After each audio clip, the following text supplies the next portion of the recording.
ಇದನ್ನು ಹೀರೆಕಾಯಿ ಮಸ್ಕಾಯಿ ಅಂತಲೂ ಅಂತಾರೆ, ಹಾಗೆ ಹೀರೆಕಾಯಿ ದಾಲ್ ಅಂತಲೂ ಅಂತಾರೆ. ಆದರೆ ಇದನ್ನು ಒಂದ್ಸಲ ಟೇಸ್ಟ್ ಮಾಡಿದ್ರೆ ಪದೇ ಪದೇ ಇದನ್ನು ನೀವೇ ಮಾಡ್ಕೊಂಡು ತಿಂತೀರಾ, ಅಷ್ಟು ರುಚಿಕರವಾಗಿರುತ್ತೆ. ರೈಸ್ ಜೊತೆ ಅಂತೂ ತುಂಬಾ ರುಚಿಕರವಾಗಿರುತ್ತೆ. ಇದನ್ನು ಮಾಡೋದಕ್ಕೆ ಮೊದಲಿಗೆ ಒಂದು ಹೀರೆಕಾಯಿನ ಸಿಪ್ಪೆ ಎಲ್ಲ ತೆಕ್ಕೊಂಡು ಕುಕ್ಕರಲ್ಲಿ ಹಾಕ್ಕೋತಾ ಇದ್ದೀನಿ.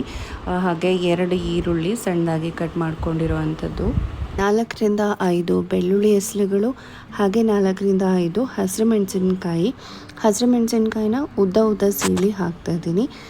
ಹಾಗೆ 2 ಟೊಮ್ಯಾಟೊ, ನಾನು ಹಾಕ್ತಿರೋದು ಹುಳಿ ಟೊಮ್ಯಾಟೊ, ಅರ್ಧ ಬೌಲಷ್ಟು ತೊಗರಿಬೇಳೆನ ವಾಶ್ ಮಾಡಿ ಹಾಕ್ತಾಯಿದ್ದೀನಿ. ಹಾಗೆ ನೀವಿಲ್ಲಿ ಎಷ್ಟು ಕ್ವಾಂಟಿಟಿ ಮಾಡ್ತಿದ್ದೀರಾ ಅದಕ್ಕೆ ತಕ್ಕ ಹಾಗೆ ತೊಗರಿಬೇಳೆನ ಹಾಕ್ಕೋಬೋದು. ಅರ್ಧ ಸ್ಪೂನ್ ಅರಿಶಿನ ಪುಡಿ ಹಾಕೋಣ, ಹಾಗೆ 1 ಸ್ಪೂನು ಉಪ್ಪನ್ನು ಹಾಕ್ತಾಯಿದ್ದೀನಿ, 1 ಟೀ ಸ್ಪೂನ್. ಹಾಗೆ 2 ಕಪ್ ನೀರನ್ನು ಹಾಕಿ ಇದನ್ನು 3ರಿಂದ 4 ವಿಷಲ್ ಬರೋ ತನಕ ಕುಕ್ ಮಾಡ್ಕೊಳ್ಳೋಣ. ವಿಷಲೆಲ್ಲ ಹೋಗಾದ್ಮೇಲೆ ಇವಾಗ ಬೇಳೆ ಹಾಗೆ ಹೀರೆಕಾಯಿ ಏನಿತ್ತು ಅದನ್ನು ಸ್ವಲ್ಪ ಚೆನ್ನಾಗಿ ಸ್ಮ್ಯಾಶ್ ಮಾಡ್ಕೊಳ್ಳೋಣ. ಈಗ ಒಂದು ಪ್ಯಾನಲ್ಲಿ ಸ್ಮ್ಯಾಶ್ ಮಾಡ್ಕೊಂಡಿರುವಂಥ ದಾಲನ್ನು ಹಾಕಿ ಒಂದು ಅರ್ಧ ಕಪ್ಪು ತೆಂಗಿನಕಾಯಿ ತುರಿನ ಹಾಕ್ತಾಯಿದ್ದೀನಿ.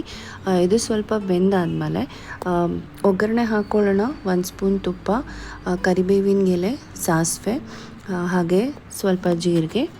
ಇದಾದಮೇಲೆ 2 ಒಣಗಿರುವಂಥ ಮೆಣಸಿನ್ಕಾಯಿ, ಹಾಗೆ ಹಿಂಗು, ಅಸಫೋಟಿಡ ಹಿಂಗನ್ನ ಸ್ವಲ್ಪ ಹಾಕ್ಕೊಂಡು ಈಗ ಒಗ್ಗರಣೆನ ನಾನು ದಾಲಲ್ಲಿ ಹಾಕ್ತಾಯಿದ್ದೀನಿ. ಈ ಹಂತದಲ್ಲಿ ಉಪ್ಪು ಕಮ್ಮಿ ಆಗಿದೆ ಅಂತ ಹೇಳಿದ್ರೆ ಉಪ್ಪನ್ನ ಹಾಕ್ಕೋಬೋದು. ಅಷ್ಟೇ, ಹೀರೆಕಾಯಿ ಮಸ್ಕಾಯಿ ರೆಡಿಯಾಗಿ ಹೋಗುತ್ತೆ. ತುಂಬಾ ಈಸಿಯಾಗುತ್ತೆ. ಹಾಗೆ ನೀವೇನಾದರೂ ಸಿಂಪಲ್ಲಾಗಿ ಏನಾದರೂ ಮಾಡ್ಕೋಬೇಕು ಅಂತ ಹೇಳಿದರೆ, ಹಾಗೆ ಬೇಗ ಮಾಡ್ಕೋಬೇಕು ಅಂತ ಹೇಳಿದರೆ, ಹಾಗೆ ಟೇಸ್ಟಿಯಾಗಿರಬೇಕು ಅಂತ ಹೇಳಿದರೆ ಈ ಹೀರೆಕಾಯಿ ಮಸ್ಕಾಯಿನ ಒಂದ್ಸಲ ಟ್ರೈ ಮಾಡಿ ನೋಡಿ. ಮನೆಯಲ್ಲಿ ಬೇರೆ ಯಾವ ತರಕಾರಿನೂ ಇಲ್ಲ, ಆದರೆ ಅರ್ಜೆಂಟಾಗಿ ಏನಾದರೂ ಮಾಡಬೇಕು ಅಂತ ಹೇಳಿದ್ರೆ ಈ ಈರುಳ್ಳಿ ಗ್ರೇವಿನ ನೀವು ಒಂದ್ಸಲ ಟ್ರೈ ಮಾಡಿ ನೋಡಿ. ಯೂಶಲಾಗಿ ಎಲ್ಲರ ಮನೆಯಲ್ಲೂ ಸಾಂಬಾರು ಈರುಳ್ಳಿ ಇದ್ದೇ ಇರುತ್ತೆ. ಸಾಂಬಾರು ಈರುಳ್ಳಿ ಇಲ್ಲ ಅಂತ ಹೇಳಿದ್ರು ನಾರ್ಮಲ್ ಈರುಳ್ಳಿ ಕೂಡ ಯೂಸ್ ಮಾಡ್ಬೋದು. ಮೊದಲಿಗೆ 1 ಸ್ಪೂನ್ ಆಯಿಲ್ ಹಾಕ್ಕೊಂಡು 1 ಸ್ಪೂನ್ ಧನಿಯಾ, 4 ಒಣಮೆಣಸಿನ್ಕಾಯಿ, ಹಾಗೆ ಕರಿಬೇವಿನ ಸೊಪ್ಪು, 1 ಬೌಲಷ್ಟು ತೆಂಗಿನಕಾಯಿ ತುರಿನ ಹಾಕ್ಕೊಳ್ಳೋಣ. ಈಗ ಈ ತೆಂಗಿನಕಾಯಿ ತುರಿನ ಸ್ವಲ್ಪ ಫ್ರೈ ಮಾಡ್ಕೋಬೇಕು. ಲೋ ಫ್ಲೇಮಲ್ಲಿ ಒಂದು 3ರಿಂದ 4 ನಿಮಿಷ ಇದನ್ನು ಫ್ರೈ ಮಾಡ್ಕೊಳ್ಳೋಣ, ಹಸಿ ವಾಸನೆ ಹೋಗೋ ತನಕ. ನಂತರ ಇದು ತಣ್ಣ ಆದಮೇಲೆ ಇದಕ್ಕೆ ನೀರು ಹಾಕ್ಕೊಂಡು ಗ್ರೈಂಡ್ ಮಾಡ್ಕೊಂಡು ಇಟ್ಕೋತಾ ಇದ್ದೀನಿ.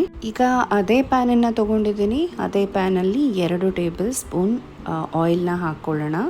ಸಾಸಿವೆ ಮತ್ತು ಜೀರಿಗೆ, ಸಾಸಿವೆ ಜೀರಿಗೆ 1 ಟೀ ಸ್ಪೂನ್ ಅಷ್ಟು ಹಾಕ್ಕೊಂಡ್ರೆ ಸಾಕಾಗುತ್ತೆ.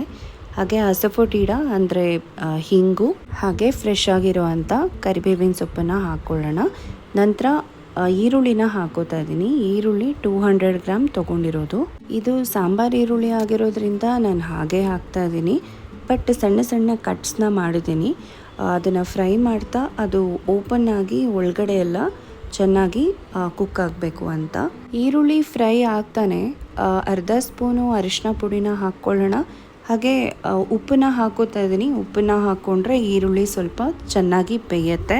ನಂತರ 1 ಟೇಬಲ್ ಸ್ಪೂನ್ ಅಷ್ಟು jaggery powder, 1 tablespoon Kashmiri chilli powder. ನೀವು ಬೇಕಾದರೆ ನಾರ್ಮಲ್ ಚಿಲ್ಲಿ ಪೌಡರ್ನು ಹಾಕೋಬೋದು. ನಾರ್ಮಲ್ ಚಿಲ್ಲಿ ಪೌಡರ್ ಸ್ವಲ್ಪ ಖಾರ ಇರೋದ್ರಿಂದ ಅದನ್ನು ಸ್ವಲ್ಪ ಕಮ್ಮಿ ಹಾಕ್ಕೋಬೇಕಾಗತ್ತೆ. ನಂತರ ಅರ್ಧ ಬಟ್ಟಲಷ್ಟು ಹುಣಸೆ ರಸನ ಹಾಕ್ಕೋತಾ ಇದ್ದೀನಿ. ಹುಣಸೆ ಹಣ್ಣನ್ನು 15 ನಿಮಿಷ ಮುಂಚೆನೇ ನಾನು ನೆನೆಸಿಟ್ಟಿದ್ದೆ. ನಂತರ ನಾವು ಗ್ರೈಂಡ್ ಮಾಡ್ಕೊಂಡಿರೋ ಅಂಥ ಪೇಸ್ಟ್ ಏನಿದೆ ಅದನ್ನು ಗ್ರೇವಿಯಲ್ಲಿ ಹಾಕ್ತಾ ಇದ್ದೀನಿ. ಈಗ ಇದನ್ನು ಚೆನ್ನಾಗಿ ಮಿಕ್ಸ್ ಮಾಡೋಣ. ಹಾಗೆ ಈ ಹಂತದಲ್ಲೇ ಎಷ್ಟು ಕನ್ಸಿಸ್ಟೆನ್ಸಿ ಬೇಕು ಗ್ರೇವಿ ಅಷ್ಟು ನೀರನ್ನು ಕೂಡ ಹಾಕೋತಾ ಇದ್ದೀನಿ. ಈಗ ಗ್ರೇವಿ ಒಂದು 3ರಿಂದ 4 ನಿಮಿಷ ಸ್ವಲ್ಪ ಚೆನ್ನಾಗಿ ಕುಕ್ ಆಗಬೇಕಾಗತ್ತೆ. ನಂತರ ರುಚಿಗೆ ತಕ್ಕಷ್ಟು ಉಪ್ಪನ್ನ ಹಾಕಿ ಅದು ಕೂಡ ಉಪ್ಪು ಒಂದು 2 ನಿಮಿಷ ಕರಗಿದ ಮೇಲೆ ಕೊನೆಯಲ್ಲಿ ಸ್ವಲ್ಪ ಕೊತ್ತಂಬರಿ ಸೊಪ್ಪನ್ನು ಹಾಕೋಣ. ಈ ಗ್ರೇವಿನ ನಾವು ಇನ್ಸ್ಟೆಂಟಾಗಿ ಮಾಡ್ಬೋದು. ಮನೆಯಲ್ಲಿ ಈರುಳ್ಳಿ ಇದ್ದರೆ ಸಾಕಾಗತ್ತೆ, ಬೇರೆ ಯಾವ ತರಕಾರಿ ಅವಶ್ಯಕತೆನೂ ಇರಲ್ಲ. ಹಾಗೆ ಇದು ಚಪಾತಿ ಮತ್ತು ರೈಸ್ಗೆ ತುಂಬಾ ರುಚಿಕರವಾಗಿರುತ್ತೆ. ಇವತ್ತಿನ ರೆಸಿಪಿಗಳು ನಿಮಗೆ ಇಷ್ಟ ಆಗಿದ್ರೆ ವಿಡಿಯೋನ ಲೈಕ್ ಮಾಡಿ, ಶೇರ್ ಮಾಡಿ, ಹಾಗೆ ನೀವು ಇದನ್ನು ಟ್ರೈ ಮಾಡಿ ನೋಡಿ, ಕಮೆಂಟ್ ಮಾಡಿ ತಿಳಿಸಿ ಹೇಗಿತ್ತು ಅಂತ. ಹಾಗೆ ಇನ್ನಷ್ಟು ಹೊಸ ರೆಸಿಪಿಗಳಿಗೆ ನನ್ನ ಚಾನೆಲ್ಗೆ ಸಬ್ಸ್ಕ್ರೈಬ್ ಮಾಡ್ಕೊಳ್ಳಿ. ಹಾಗೆ ವಿಡಿಯೋ ನೋಡಿದ್ದಕ್ಕೆ ಧನ್ಯವಾದಗಳು.